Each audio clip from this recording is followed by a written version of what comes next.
Singer Mangli present వచ్చేసి ఈమె folk సింగర్గా అయితే ఒక హవానే కొనసాగుతూ ఉంది ఈమె.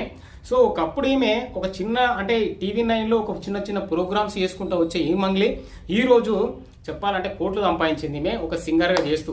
అంటే మంచి మంచి సినిమాలు పెద్ద పెద్ద భారీ సినిమాల్లో కూడా ఈమె సింగర్గా చేస్తూనే ఉంది.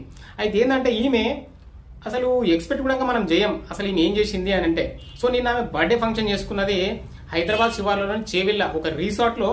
ఈమె బర్త్డే ఫంక్షన్ అందరు ఇంకా బంధువులను పిలిచింది, దోస్తులను పిలిచింది, వీళ్ళందరూ అయితే వచ్చిర్రు అంతా మంచిగానే హంగామా చేసిర్రు.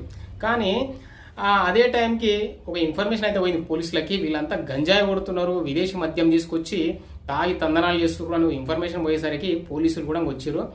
అసలు ఏం జరిగిందని చెప్పేసి ఎంక్వైరీ చేస్తే అందులో 9 మంది గంజాయి తాగిరంట. సో మిగతా వాళ్ళు ఇంకా ఆ మంది ఈ మంది చేసిరంట. సో పోలీసులే షాక్ అయ్యారంట. ఏంది ఇట్లా అంటే ఒక పేరు మోసిన వ్యక్తిమే చెప్పాలంటే ప్రజెంట్ వచ్చేసి ఇంకా తెలియని వాళ్ళు ఎవరు ఉన్నారు, మంచి గుర్తింపు ఉంది, మంచి మంచి సినిమాలు తమిళ్ కన్నడ తెలుగు అద్దర కొడుతుంది ఈమె.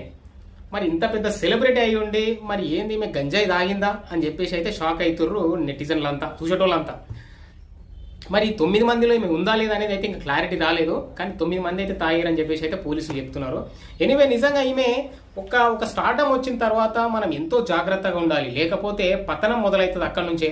చాలా మందిని మనం చూసినాం, చాలా మంది ఆర్టిస్టులు కూడా ఒక వెలుగు వెలిగిన తర్వాత వాళ్ళకున్న ఒక చెడు అలవాట్ల వల్లనే కుప్పగూలిపోయిన వాళ్ళు ఉన్నారు, జీవితాన్ని నాశనం చేసి ఆఖరికి వస్తే బికారి చావి చచ్చిపోయారు ఎంతో మంది.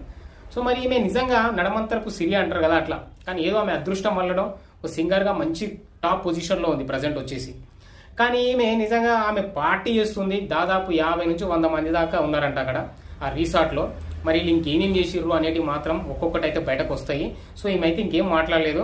సో ఈమె నాకు తెలిసి ఏమనుకుంటున్నా అంటే ఒక ప్రెస్ మీట్ పెడుతుంది, ప్రెస్ మీట్ పెట్టి మాకు దీనికి ఏ సంబంధం లేదు, మాకు సంబంధం లేదు